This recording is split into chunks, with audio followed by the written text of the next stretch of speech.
नमस्कार, डॉक्टर मंत्र या विशेष कार्यक्रमात मी तेजल चौकेकर खो तुम्हा सगळ्यांचं मनापासून स्वागत करते। तर आज आपल्या सोबत आपल्या स्टुडिओमध्ये उपस्थित आहेत सांगली येथील अनुराधा सुपर स्पेशालिटी आय हॉस्पिटलचे डॉक्टर संगीता मालाणी आणि आजचा आपला विषय आहे काचबिंदू आणि त्याच्या उपचार पद्धती।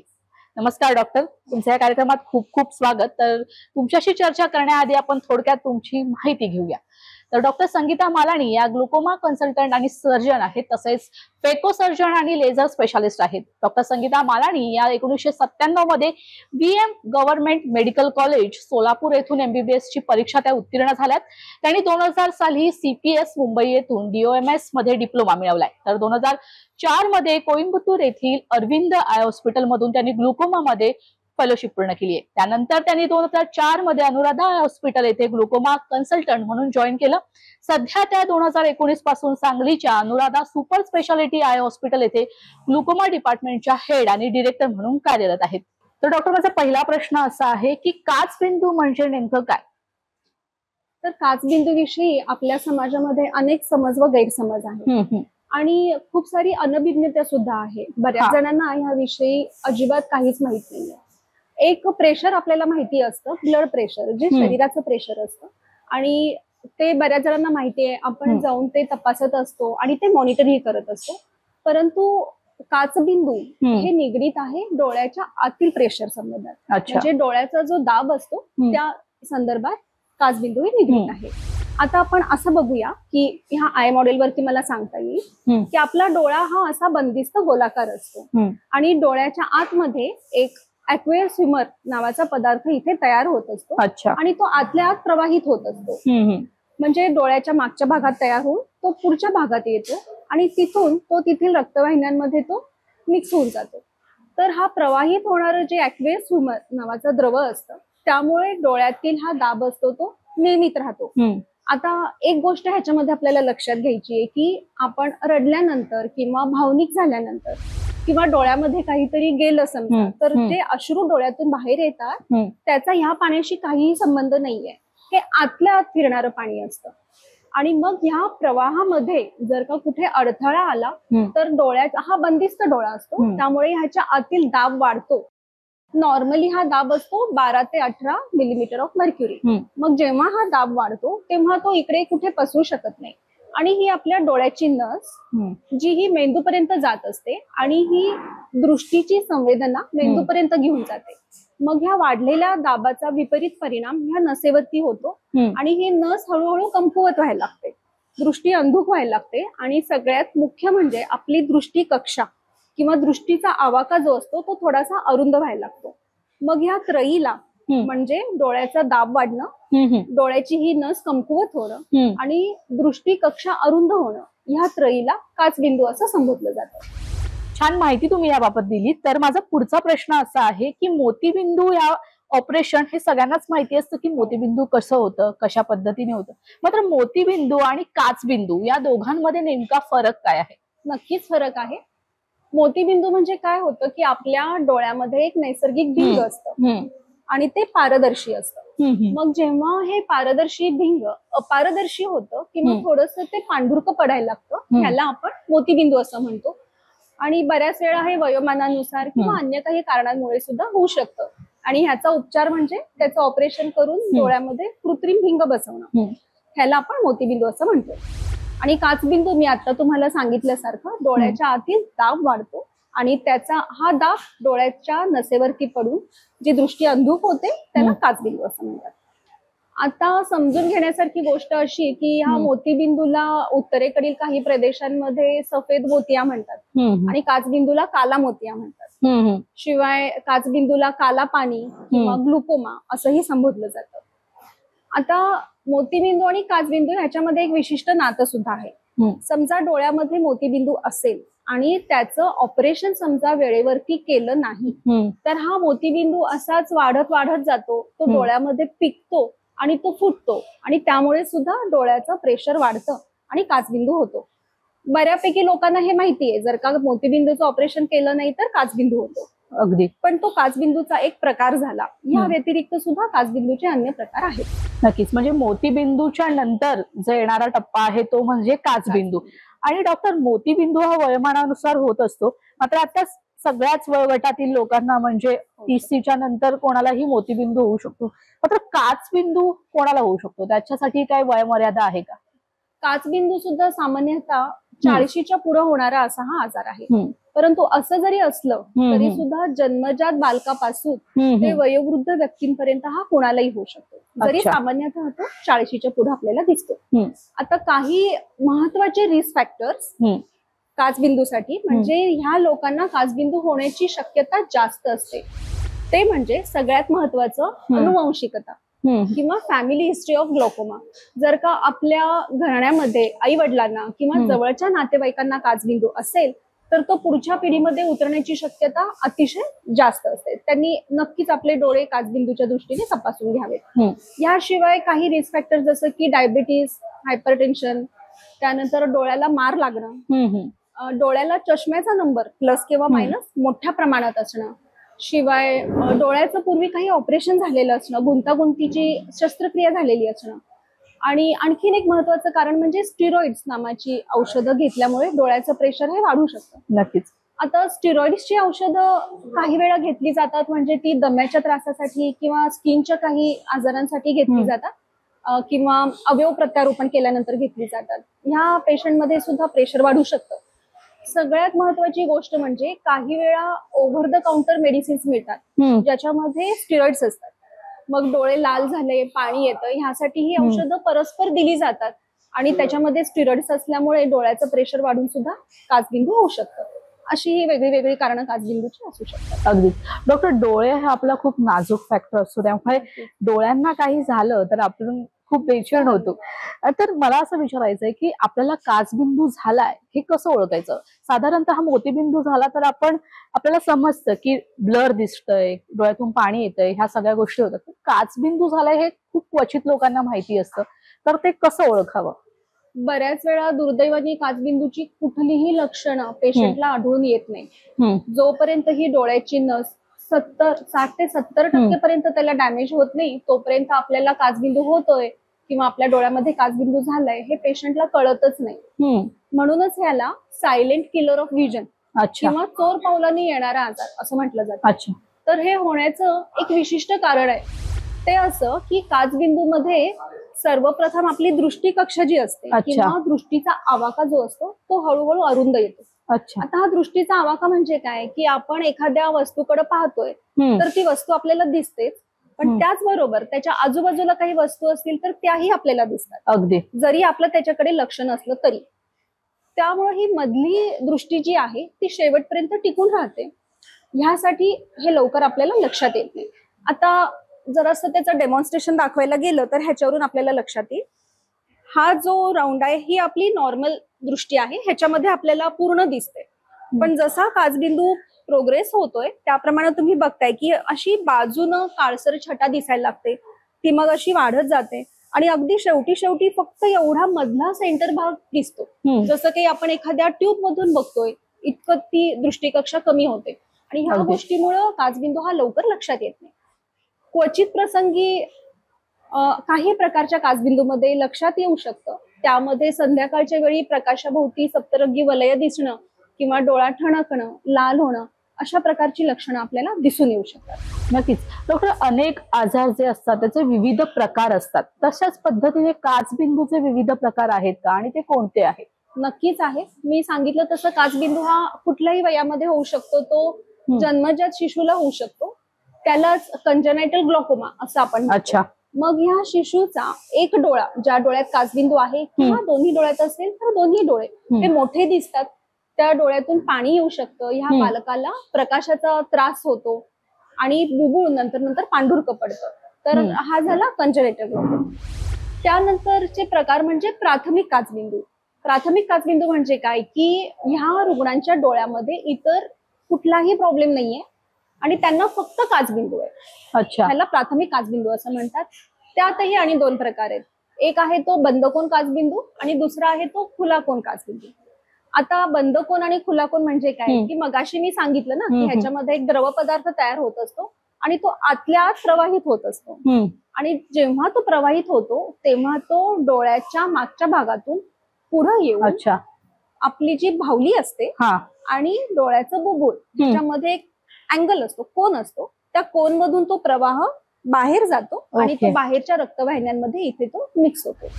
मग जेव्हा हा कोन अरुंद असतो तेव्हा ह्या प्रवाहाला अडथळा निर्माण होतो. ह्याला आपण बंद कोन काचबिंदू असं म्हणतो. अच्छा.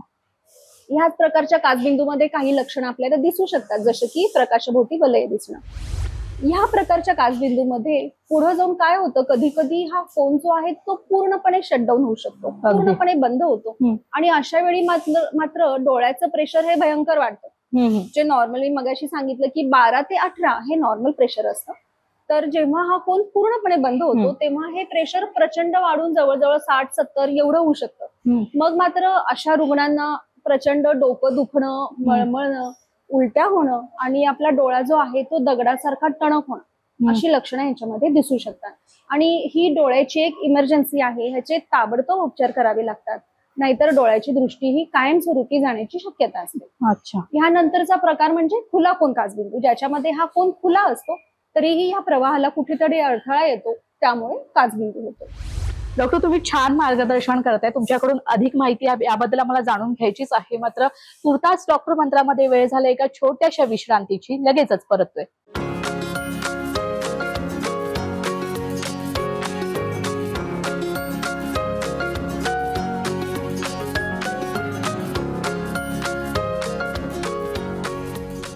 ब्रेक नंतर डॉक्टर मंत्रामध्ये तुम्हा सगळ्यांचं पुन्हा एकदा स्वागत. आपल्याला मार्गदर्शन करतात डॉक्टर संगीता मालानी. डॉक्टर, माझा पुढचा प्रश्न असा आहे की काचबिंदूचे निदान कसे केले जाते आणि दृष्टीचा आवाका म्हणजे काय? मी मगाशी सांगितल्यानुसार काचबिंदू आपल्याला डोळ्यात होतो हे पेशंटच्या बऱ्याच वेळा लक्षात येत नाही आणि ह्याचं निदान हे बऱ्याच वेळा क्लिनिकमध्येच होत असतं. मग जेव्हा असे रुग्ण आपल्याला दाखवायला येतात त्यावेळी त्यांची नजर पाहिली जाते, डोळ्याचा दाब तपासला जातो, जो की नॉर्मली 12 ते 18 ह्या दरम्यान असावा. त्यानंतर डोळ्याच्या नसेची तपासणी केली जाते. मग ह्या नसेमध्ये एक खळगा असतो, जो जर का वाढलेला असेल तर काचबिंदूची शक्यता ह्या रुग्णांमध्ये जास्त असते. हे झाल्यानंतर मग समजा ह्याच्यामध्ये आपल्याला संशयास्पद काही आढळलं तर मग डॉक्टर तुम्हाला दृष्टीचा आवाका तपासण्यासाठी पेरिमेट्रीची तपासणी करायला सांगतात. अच्छा. आता हा दृष्टीचा आवाका म्हणजे काय, मगाशी मी थोडंसं सांगितलंच आहे. आपण जेव्हा एखाद्या वस्तूकडे पाहत असतो ती वस्तू आपल्याला दिसत असते, पण त्याकडे जेव्हा आपलं लक्ष असतं त्याच वेळी आपल्याला आजूबाजूच्याही काही वस्तू दिसत असतात. ह्याला दृष्टीचा आवाका किंवा दृष्टिकक्षा असं म्हटलं जातं. आणि पेरिमेट्रीची जेव्हा तपासणी होते त्यामध्ये हा दृष्टीचा आवाका आधी मोजला जातो, म्हणजे काचबिंदूची सुरुवात झालेली आहे का हे आपल्याला त्यावरून लक्षात येतं. हे झाल्यानंतर काचबिंदूचं निदान हे नक्की करण्यात येतं आणि त्याच्यानंतर बुबुळाची जाडी मोजण्यात येते आणि त्यानंतर गोनिओस्कोपी नावाची तपासणी करण्यात येते, ज्यामध्ये हा काचबिंदू कुठल्या प्रकारचा आहे, बंद कोन आहे की खुला कोन आहे हे सुद्धा निश्चित केलं जातं. समजा एवढं सगळं करून सुद्धा काही डाऊट्स असतील तर त्याच्या पुढची तपासणी म्हणजे ओसीटी, ज्याच्यामध्ये डोळ्याच्या नसेचे वेगवेगळ्या डायरेक्शननी सेक्शन्स मध्ये फोटोग्राफ घेतले जातात. अच्छा. या अशा सगळ्या तपासण्या काचबिंदूचं निदान करण्यासाठी केलं जातं. आणखीन एक गोष्ट मला ह्यामध्ये नमूद करावीशी वाटते. मी मगाचपासून सांगितलं की प्रेशर डोळ्याचं 10 ते 18च्या दरम्यान असतं, परंतु डोळ्याचं प्रेशर ही एक डायनॅमिक प्रोसेस आहे. म्हणजे काय की वेगळ्या वेगळ्या व्यक्तींसाठी हे नॉर्मल प्रेशर वेगळं वेगळं असू शकतं. अच्छा. म्हणजे काही जणांना 20-22 प्रेशर असेल तरी सुद्धा काचबिंदूची लक्षणं नसतील, पण काही जणांना 17-18 ह्या प्रेशर मध्ये सुद्धा असू शकेल. शिवाय दिवसभरामध्ये सुद्धा हे प्रेशर डोळ्याचं थोडंसं कमी जास्त होत असतं. अगदी सकाळी पहाटेच्या वेळी ते जास्त असेल, नंतर ते थोडंसं कमी होत असतं. त्यामुळे हे व्यक्तींमध्ये हे डिफर होऊ शकतं. नक्कीच डॉक्टर, मी मगाशी म्हटल्याप्रमाणे डोळे आपले खूप नाजूक असतात, त्यामुळे जर समजा काचबिंदूच्या औषधं डोळ्यात घालायची असतील तर त्यासाठी कोणती विशेष काळजी घ्यावी लागते? डोळ्यामध्ये काचबिंदूचं किंवा कुठलंही औषध घालताना ते एखाद्या विशिष्ट पद्धतीने घालावं. शक्यतो हे औषध घालताना दुसऱ्या कुणीतरी घालणं हे सोयीस्कर असतं, परंतु काही वेळा हे रुग्ण एकटे राहतात आणि ते जर का शक्य नसेल तर स्वतःच्या स्वतःही ते मागं वाकून घालू शकतात, पण त्याच्यासाठी त्यांना थोडीशी सवय करून घ्यावी लागते. मग हे औषध घालताना शक्यतो ते झोपूनच घालावं. घालण्याच्या पूर्वी आपले हात स्वच्छ धुवावेत आणि खालची आपल्या डोळ्याची खालची पापणी जी आहे ती थोडीशी खाली ओढावी. त्याच्यामध्ये बरोबर एक पोकळी तयार होते आणि त्याच्यामध्ये बरोबर औषधाचा एक थेंब घालावा. औषध घातल्यानंतर डोळा सावकाश बंद करायचा आणि खाली जे पाणी आलेलं असतं ते अलगद टिपून घ्यायचं.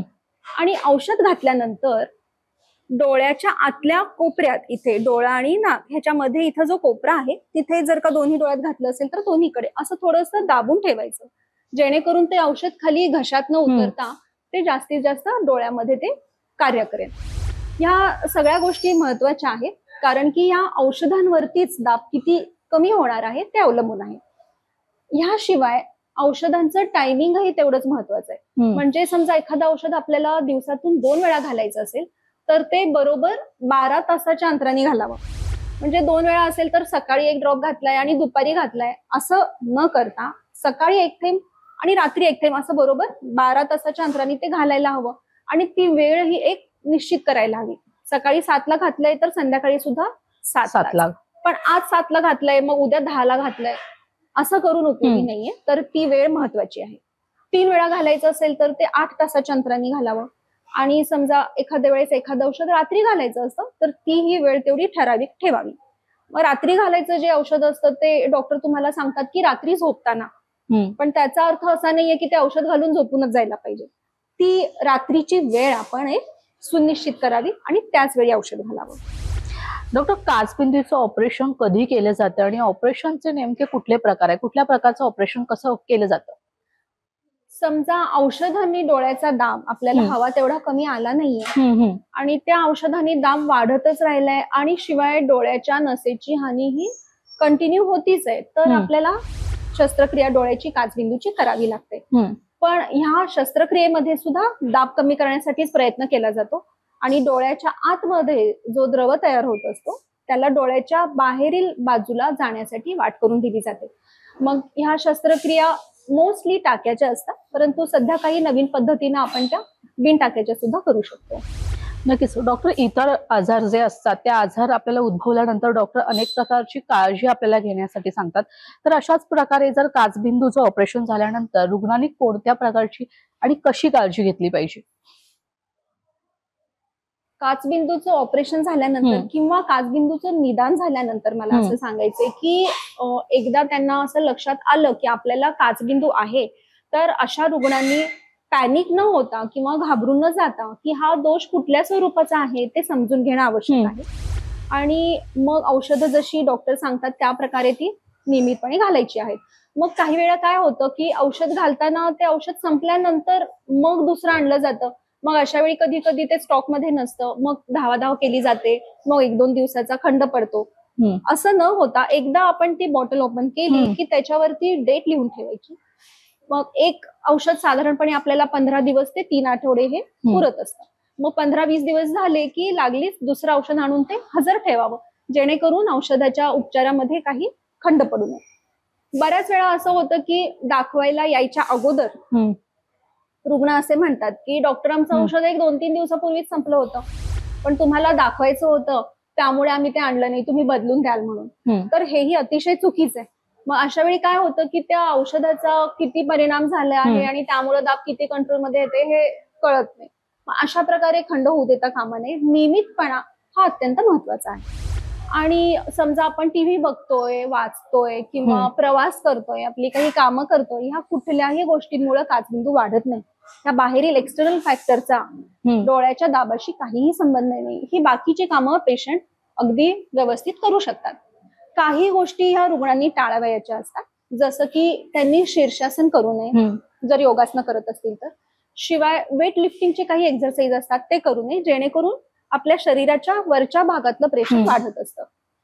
काही वेळा काही रुग्ण जे असतात त्यांना सकाळी सकाळी उठल्या उठल्या 1 तांब्याभर किंवा 1 लिटरभर पाणी एकदम प्यायची सवय असते. तर एवढं पाणी एकदम पिऊ नये, त्याच्यानी ब्लड व्हॉल्यूम वाढून डोळ्याचं प्रेशर सुद्धा वाढू शकतं. अच्छा, मग हे टाळावं. शिवाय तुम्हाला डायबेटीस, हायपरटेन्शन ह्यासारखे काही आजार असतील तर त्याच्यावरती योग्य तो कंट्रोल ठेवावा. डॉक्टर, इतर आजारप्रमाणे समजा डायबिटीस किंवा बीपी म्हणजे ब्लड प्रेशर हा आजार जसा एकत्र रुग्णांना होतो त्याच पद्धतीने काचबिंदू आणि मोतीबिंदू हे एकाच पद्धतीत एकाच वेळी होऊ शकतात का रुग्णांना? हो, नक्कीच होऊ शकतात. हा. आता मगाशी मी सांगितल्यासारखं जर का मोतीबिंदूचं ऑपरेशन केलं नाही तर तो फुटून काचबिंदू होतो. पण एखाद्या रुग्णाला मोतीबिंदू नाहीच आहे तरीही त्याला काचबिंदू होऊ शकतो. काचबिंदू हा मोतीबिंदूच्या बरोबर होऊ शकतो. मोतीबिंदूचं इव्हन ऑपरेशन झाल्यानंतर सुद्धा तो होऊ शकतो. मग ह्या रुग्णांमध्ये मोतीबिंदू आणि काचबिंदू ज्या रुग्णांमध्ये एकत्रितपणे असतं त्यांना आपण कंबाईंड सर्जरी करायचा सल्ला देतो, ज्याच्यामध्ये मोतीबिंदूचं ऑपरेशन करून कृत्रिम लेन्स बसवायची आणि काचबिंदूचं ऑपरेशन करून डोळ्याचा दाब कमी करायचा, असं हे एकत्रितपणे आपण करू शकतो. धन्यवाद डॉक्टर, तुम्ही इथे आलात, छान माहिती छान मार्गदर्शन आमच्या प्रेक्षकांना केला, त्याचा फायदा नक्कीच आमच्या प्रेक्षकांना होईल. मात्र डॉक्टर मंत्र या कार्यक्रमात आता वेळ झाले इथेच थांबायची. पुन्हा भेटूया नवीन विषयासहित. तोपर्यंत कुठेही जाऊ नका, पाहत रहा लोकशाही मराठी.